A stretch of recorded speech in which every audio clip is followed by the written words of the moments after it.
Bom dia, bom domingo, bom Natal, que Deus abençoe sua vida, seu dia e que seja um Feliz Natal.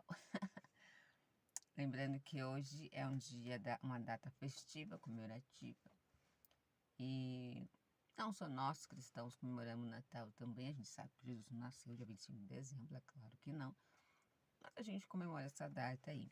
Quem quiser saber por quê, quando surgiu, quem instituiu essa data, o senhor Google está à disposição. Mas é bom saber, é interessante. Hoje eu estou gravando num ambiente um pouquinho diferente. Como hoje não tem aula física, né, no nosso tempo, então nós estamos finalizando o último trimestre desse ano, última lição de número 13. O título dessa lição, proposto pelo pastor Ezequias Soares, é O Senhor está ali. Eu não vou me aprofundar em termos nem significados, mas eu vou trazer aqui bem rápido, bem singelo, esse momento de reflexão sobre a Jerusalém no milênio.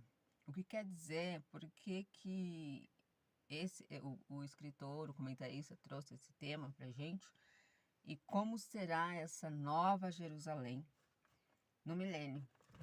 Claro que para nós pentecostais, nós temos uma linha de pensamento, uma linha de interpretação. Outras denominações também vão ter as suas interpretações, tá? Então é interessante a gente ter isso em mente, que nós acreditamos de uma forma, interpretamos de uma forma, mas existem outras denominações que vão interpretar de outra forma. Como pentecostais, assembleianos, nós somos pré-tribulacionistas, pré-milenistas, ou seja, acreditamos que a Igreja de Cristo ela vai subir antes da grande tribulação, consequentemente antes do milênio. Mas o escritor ele trouxe para a gente que a Nova Jerusalém ela terá um papel muito importante no milênio e que nós estaremos reinando com Cristo. Logo, nós teremos atividades nesse período. A Igreja de Cristo estará governando com o Senhor. E é interessante dizer, porque essa lição ela fala exatamente disso, da esperança cristã. Como que nós cristãos esperamos estar nesse momento, né? Talvez alguns vão dizer assim, bom, só ir para o céu para mim já está ótimo, né? Já está tranquilo, né? Teve uma época que eu ouvia alguns irmãos falar assim, se eu chegar no céu e ficar na porta, né, de entrada lá no hall, para mim já está ótimo. Se eu for limpar o céu, para mim já está ótimo. Mas não tem essas coisas, né? Ou você vai, você não vai, ou a gente vai para o céu reinar com Cristo ou não vai. Claro que vai ter algumas pessoas que vai dizer que o céu é aqui mesmo, que o inferno é aqui mesmo, ou que o céu não existe, ou que o inferno não existe, que isso é coisa da nossa cabeça. Que nós não sabemos o que estamos dizendo, né? Que esse céu, ele só vai existir na nossa fé, nosso pensamento, não necessariamente vai acontecer. Mas a gente sabe, de acordo com as escrituras sagradas, que a nossa interpretação, que nós estaremos com Cristo, com o Senhor e reinaremos com Ele. O escritor ele traz vários textos para falar para a gente que como que é essa Nova Jerusalém, as 12 portas, o nome dessas 12 portas que haverá nessa Jerusalém, o tamanho, as medidas, é quadrada. Porém, a gente sabe que o céu, que esse momento com Deus, ele é ilimitado. Esse momento com Deus, ele não é algo que a nossa mente, ele consegue dimensionar. Nós temos uma ideia, né? De acordo com as escrituras, nós temos uma ideia do que pode ser, de como será. O que a gente tem certeza é que, de acordo com João, Jesus falou que iria para o céu e queria preparar um lugar para a gente. E que lá onde ele está, na casa do meu pai, como ele diz, há muitas moradas. E que ele preparar um lugar para a gente. Então, é certeza que nós estaríamos com o Senhor. O Senhor está ali. Esse será o nome da cidade de Jerusalém depois de sua purificação e restauração espiritual, sem deixar lembrança da idolatria, prostituição e violência. O nome Jerusalém não conseguiu deletar da memória do povo as abominações do passado. Por isso, esse nome precisa ser mudado de acordo com o escritor. No céu, a Bíblia diz, essa é a nossa esperança, que nós não teremos lembrança das coisas que passou. Nós não teremos lembrança das dores que vivemos aqui na Terra. Então, falar sobre esse tema é um tema que pode causar várias argumentações, várias questões. Como será o céu? Como será Jerusalém? Iremos lembrar das pessoas, nossos entes queridos. O que nós sabemos aqui no céu, o Senhor, Ele limpará de nossos olhos todas as lágrimas. Nós não teremos mais tristeza, não teremos mais dor. Nós não teremos todas as doenças que nós temos aqui. Essas doenças foi herdada desde lá no Jardim do Éden pelo pecado, devido à desobediência do homem. Primeiro pecado, aqui na esfera terrena. E a partir daí todas as consequências vieram, né? Vieram todas as dores, todos os problemas. Que esses problemas foram evoluindo no decorrer do tempo. Porém, no céu, a Bíblia diz que nós estaremos livres, até porque o nosso corpo será diferente, nosso corpo será transformado, nosso corpo será glorificado, semelhante ao corpo de Cristo, no dia que ele ressuscitou, que ele subiu ao céu. E a gente sabe que nesse dia, Jesus, ele foi visto pelas pessoas, foi tocado, comeu, porém, ele tinha uma forma de ser diferente, né? Ele era divino, glorificado. Ele tinha algum limite que nós temos e que esse corpo de Cristo não tem, não teria. Seríamos semelhantes aos anjos também, né? Mas como então será essa cidade, né? O nome divino, os nomes de Deus não são apenas um apelido, um apelativo para essa cidade, né? E nem simplesmente uma identificação pessoal, mas são inerentes à sua natureza, revelam as suas obras e os atributos do próprio Deus. Por exemplo, nessa cidade, nós vamos entender na sua plenitude o que vem a ser Yahvé Shammah, por exemplo. A Bíblia nos mostra com clareza que Deus se deu a conhecer nos tempos do Antigo Testamento por vários momentos da natureza, por vários momentos da história, das circunstâncias, e ele se revelou em algumas formas diferentes para algumas pessoas, por exemplo, para Abraão, para Moisés, para Isaac, para Jacó, para Davi, para Salomão. E para várias pessoas, ele se identifica de um momento da história de uma forma diferente. Jeová Rafá, o Senhor é o que sara. Então, a gente vai ver que Deus, ele aqui, nesse tempo presente, ele tem se identificado para muitas pessoas na história no decorrer do Antigo Testamento, como apresentar para a gente um aspecto da sua personalidade, do seu poder, da sua grandeza. E lá nessa Nova Jerusalém, nesse momento com Deus, onde a igreja a igreja de Cristo que eu falo, não é a denominação. Quando eu falo a igreja de Cristo, eu estou falando do reino de Deus. Nesse reino de Cristo, irmãos, eu não sei como que vocês enxergam isso, mas deixa eu esclarecer uma coisa, por gentileza. Muitas pessoas confundem o reino de Deus com a igreja. Por isso que muitas pessoas, eles vão à igreja querendo receber, buscar alguma coisa. Na igreja, normalmente, muitas pessoas conhecem, é o ajuntamento, é o templo que nós temos hoje. Mas esse templo não é o reino de Deus. O que é o reino de Deus, então? O reino de Deus é o sistema que governa as nossas vidas. A igreja é um ajuntamento onde nós vamos para adorar a Deus, para entregar a Deus a nossa adoração. Onde nós, de forma espontânea, nós vamos ali para agradecer ao Senhor, para entregar ao Senhor o nosso louvor, a nossa adoração, a nossa gratidão. Então, por isso que o momento de ajuntamento, ele é um momento de comunhão. Muitas das vezes nós nos confraternizamos, sentamos à mesa para comer, nas nossas festas, nos nossos encontros, despedidas. Isso também é adoração. Por isso que a Bíblia fala que quando vos ajuntais para comer lá em Coríntios, a gente tem que estar ciente que ficar atento a outras pessoas, servir a outras pessoas, né? É, estar disponível para servir outras pessoas também seria a interpretação do texto, né? Esperar uns pelos outros, né? Então, esse ato também é de adoração. Nós vamos ali para entregar o nosso melhor. Qual que é o nosso melhor?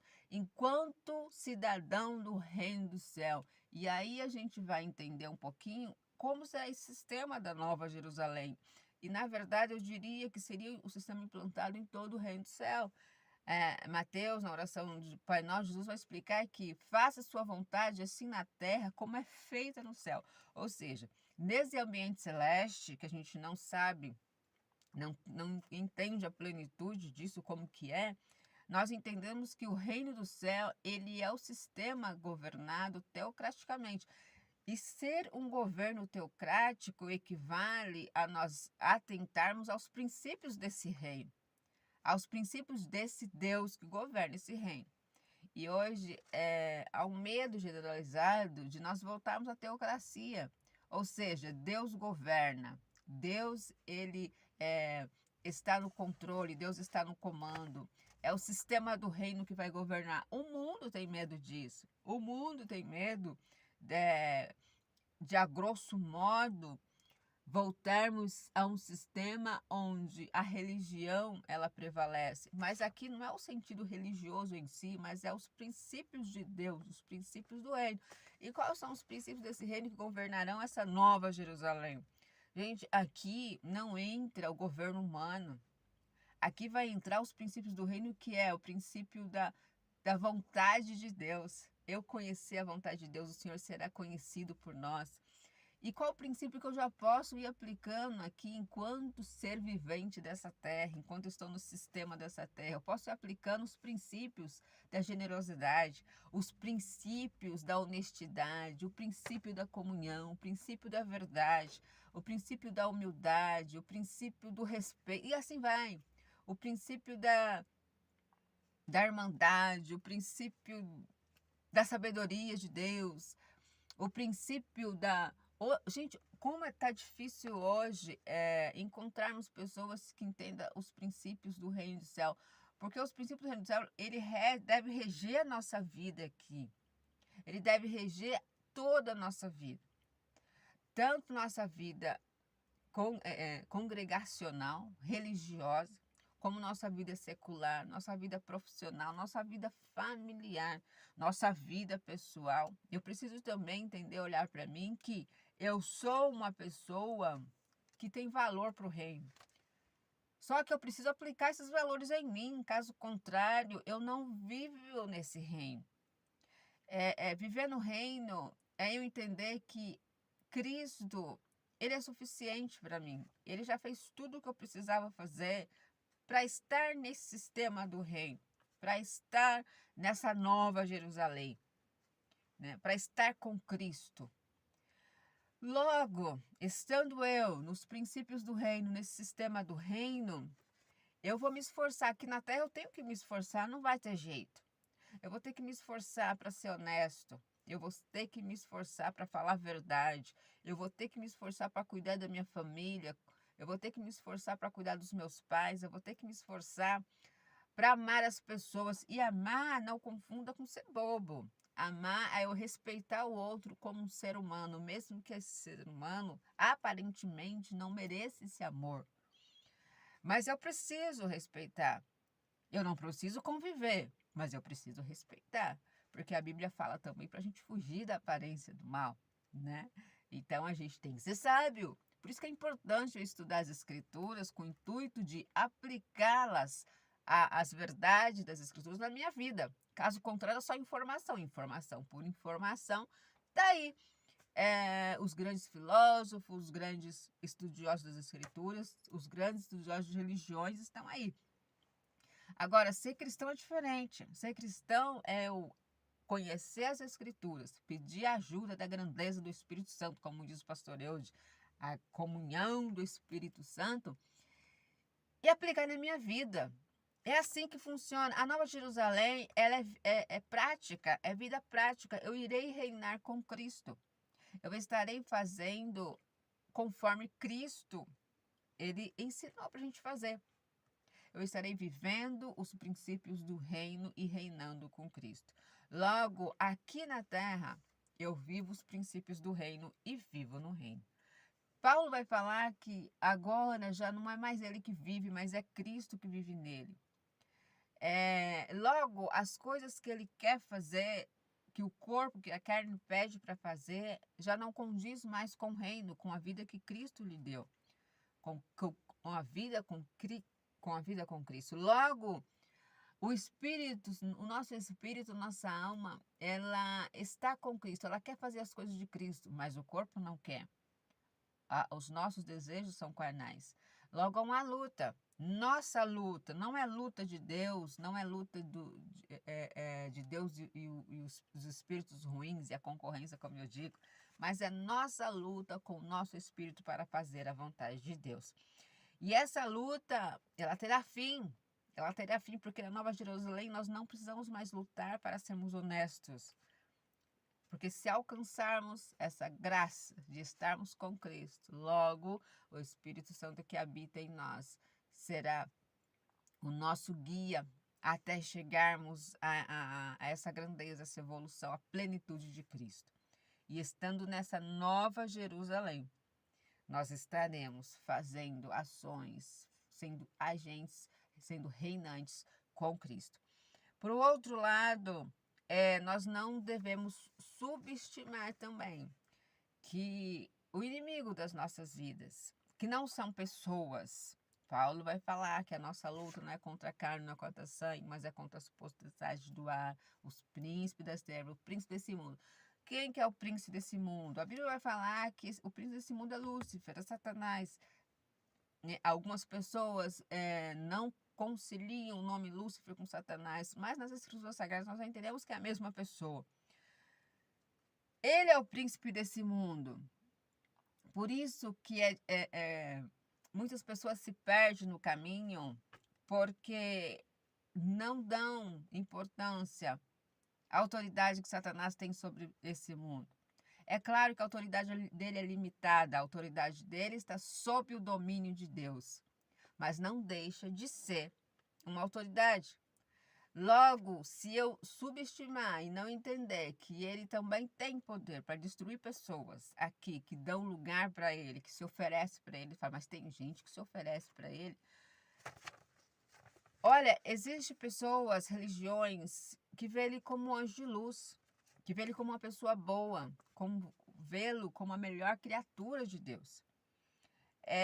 E nós temos que entender e respeitar que nós aceitamos Cristo na nossa vida de forma livre, ou alguns foi apresentado pelos pais, por amigo, mas de alguma forma nós aceitamos Cristo. Mas, em contrapartida, outras pessoas aceitaram Lúcifer como Deus de sua vida, acreditando ser ele a pessoa melhor para governar a sua vida, governar os seus atos, a sua casa.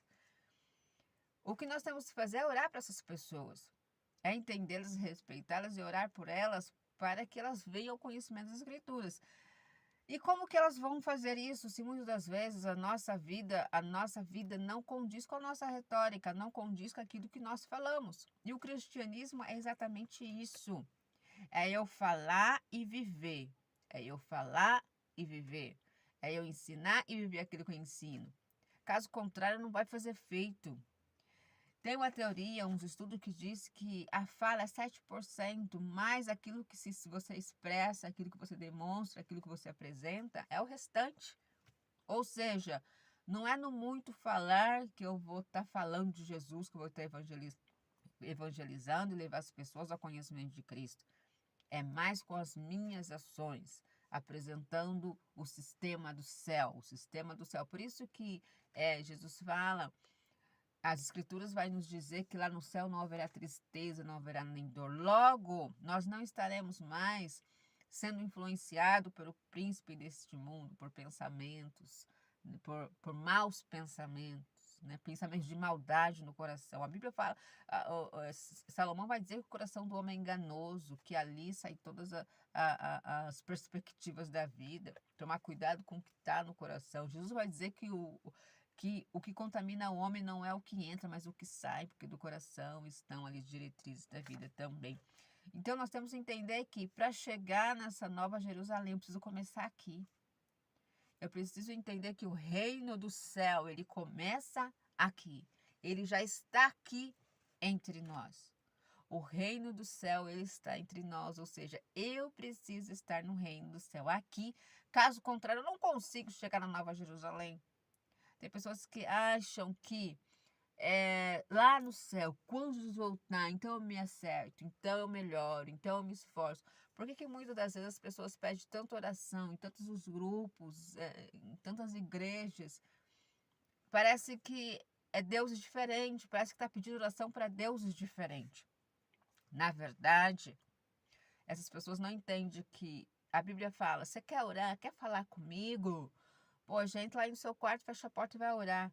Mas não dá para fechar a porta do quarto, não dá para orar, não tem problema. Você pode orar deitado, você pode orar sentado, você pode orar de pé, você pode orar ajoelhado, você pode orar andando, você pode orar correndo, você pode orar onde você estiver, porque Paulo vai dizer que a nossa comunhão com Deus ela é o tempo todo. Por que a comunhão com Deus é o tempo todo? Porque nós estamos no reino. A nossa vida ela é direcionada pelo sistema do reino. Logo, o sistema do reino ele é governado por Cristo. Sendo eu governado por Cristo, constantemente eu estou em contato com Ele. Eu não preciso fazer um cenário, um movimento, eu não preciso fazer um ambiente para falar com Deus. Logo, eu já estou conectada com Ele. Então, estar nesse sistema do reino é estar constantemente sob a vontade de Deus. E a Bíblia vai falar que a vontade de Deus ela é perfeita, ela é agradável. Eu sempre falo, né, que algumas pessoas perguntam, mas como entender a vontade de Deus? A vontade de Deus ela é simples na nossa vida. A gente sabe que o sistema do reino é assim, pessoas servindo pessoas. Lembra de Jesus lavando os pés dos discípulos? Ele fala assim, se você não deixar eu lavar o seu pé, Pedro, você não tem parte comigo, ou seja, se eu não servir, Pedro, você não vai aprender o que é servir também. Se eu te sirvo e você me serve, e nós servimos as outras pessoas. Eu estava dando um exemplo de humildade. Se nós não entendemos que o reino é pessoas servindo pessoas, nós vamos ser egoístas. E o egoísmo faz parte do sistema desse mundo. Nós vamos ser soberbos achando que é melhor que os outros. E ser soberbo é coisa deste mundo, não faz parte do reino do céu. Nós vamos ser mentirosos porque vamos estar apresentando uma coisa que não somos. É como a igreja aos domingos. Nós vemos muitas pessoas bem vestidas, bem lindas, super produzidas, mas só Deus conhece o coração. Jesus vai chamar os fariseus de sepulcros caiados. Ou seja, o que é isso? Vocês por fora tão lindo, tão bonito, mas por dentro é morte em vocês, é cheiro ruim. Se tem uma coisa que Deus desaprova, é a falsidade, é a mentira. Aliás, todas essas coisas. E às vezes a gente não entende, a gente vai no templo adorar o Senhor, levar nossa adoração, e nós chegamos lá lindo e bonito. E esses dias eu estava ouvindo um pastor falar, e ele falava assim que imagine Deus ouvindo o seu louvor ou a sua adoração no mute. Aperta o mute. O que ele vai, o que vai restar? Deus, ele ouve as nossas orações em forma de cheiro, é como se fosse fumaça, vamos dizer assim, porque não tem outra palavra para explicar. Se Deus ouve suas orações em forma dos seus sentimentos que há no seu coração enquanto que você ora, qual seria a sua oração? Muitas vezes nós oramos assim, Senhor, faça a sua vontade, Deus, mas eu quero Jesus Cristo, que aquela pessoa que me machucou, que ela pague por isso. Senhor, estou na tua presença porque eu te amo, Jesus, mas Jesus está vendo no nosso coração que nós não amamos o nosso próximo. Senhor, eu quero fazer a tua vontade. Mas a minha família tem falta de alguma coisa, tem falta de atenção, tem a minha falta e eu não me importo com isso. Para mim é fazer a tua vontade, estar na tua casa. Minha família, não importa. Não importa a necessidade dos meus filhos, não importa que eles precisam da minha presença.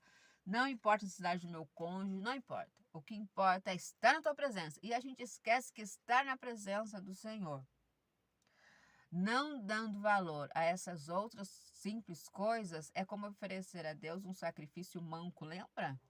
Quando Israel oferecia um sacrifício, uma ovelha com defeituosa e Deus não aceitava, é a mesma forma. E às vezes nós queremos estar no céu, na Nova Jerusalém, reinando com Cristo. E nós não nos atentamos para isso. Então, para a gente, antes da gente entendermos detalhes, né? Pós-milênio, como vai ser o céu, como vai ser esse reino com Cristo, que nós vamos reinar com Cristo na Jerusalém Celestial, nós precisamos entender que para chegar lá, eu preciso que o governo teocrático de Deus ele faça sentido na minha vida. Precisa fazer sentido, caso contrário, eu não vou chegar nunca nessa Jerusalém. E eu preciso entender que ser cristão não é ir à igreja. Ser cristão é a minha vida toda, é um contexto todo com que eu vivo. Eu preciso estar na direção de Deus. E para concluir, o apóstolo Paulo ensina que com a queda de Israel veio a salvação para os gentios. O que não diremos com a sua plenitude? Romanos 8:12. As bênçãos anunciadas nas profecias de Ezequiel não se restringem apenas ao povo judeu. Elas são extensivas a toda a terra. É importante salientar que nós estamos sendo abençoados como igreja pela presença do Espírito Santo em nossa vida. Logo, Israel é uma referência para a gente. Nós, pentecostais, acreditamos que o Senhor tem planos, os planos de Deus continuam para Israel. De acordo com a história, nós vemos que Israel rejeitou a Cristo, logo nós tivemos a oportunidade também de conhecer a Cristo. Mas nós entendemos também que a bênção de Abraão era extensiva a toda a terra. Jesus disse isso, né? E nós precisamos viver esse reino, viver no reino.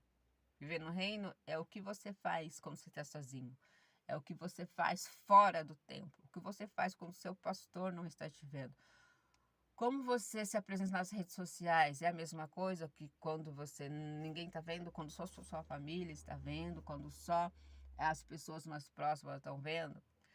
Aquilo que você mostra para as pessoas nas redes sociais ou quando você está na presença delas, é a mesma coisa que você apresenta, o que você é, o que você vive quando você está sozinho na presença de pessoas que é íntimo a você. Então fica a dica. Cristo vai voltar. Nós não sabemos quando, mas Cristo vai voltar. Essa é a esperança do cristão. E como igreja que vive já no reino de Cristo, nós estamos aqui sendo melhorados a cada dia pela presença do Espírito Santo, pela leitura das Escrituras, pelo estudo não só das Escrituras, mas também de grandes homens que escreveram. Nós vamos à faculdade, sim, nós estudamos. Nós conhecemos interpretações bíblicas, nós procuramos evoluir enquanto ser humano aqui, mas a gente não pode menosprezar as Escrituras Sagradas quando ela diz que Jesus vai dizer que se você não é aquilo que você fala, aquilo que você prega, o seu cristianismo é defeituoso. Logo, Cristo não aceita, Deus não aceita, não serve para o reino. Irmã, mas eu tenho muita dificuldade, eu tenho muita luta. Vamos então melhorar essa mente, esse pensamento. Cristo já nos libertou. Cristo já tirou o nosso jugo. Eu sempre costumo dizer que o jugo com Cristo, que a vida com Cristo, ela é leve, ela é suave. Caso contrário, ela não é com Cristo. É outra coisa, porque a vida com Cristo ela é leve, é suave, mesmo nas dificuldades, mesmo nas provações. O exemplo de Davi está aí. Tinha tudo que um ser humano poderia ter. Pelo menos naquela época ele tinha tudo que um ser humano poderia ter. Hoje nós temos muitas outras pessoas. Mas ele entendeu, ele preferiu a presença de Deus. Por isso que ele é chamado o homem segundo o coração de Deus. Então hoje, se você é um cristão, meu desafio hoje é esse. Se você é um cristão e reclama as bênçãos do céu, pede oração na igreja, pega a Bíblia, vamos ler.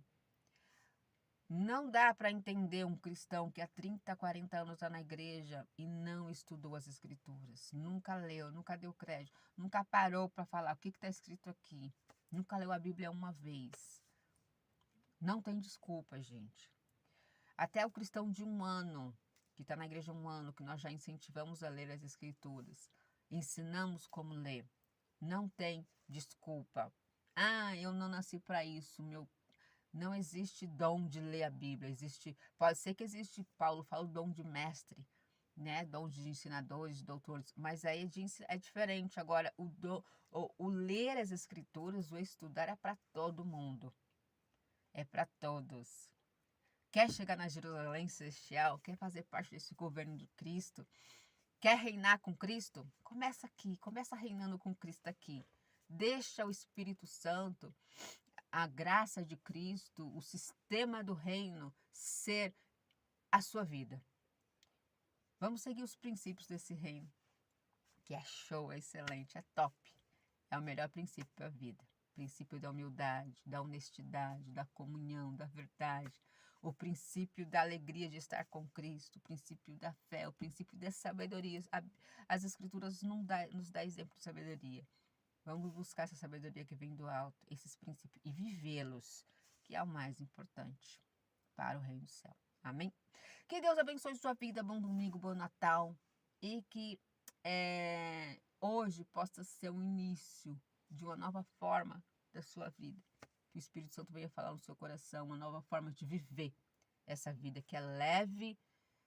A vida com Cristo, ela é leve, ela é suave, o reino é show. Não existe melhor governo do que a teocracia. Amém? Deus abençoe, bom domingo. Fica com Deus.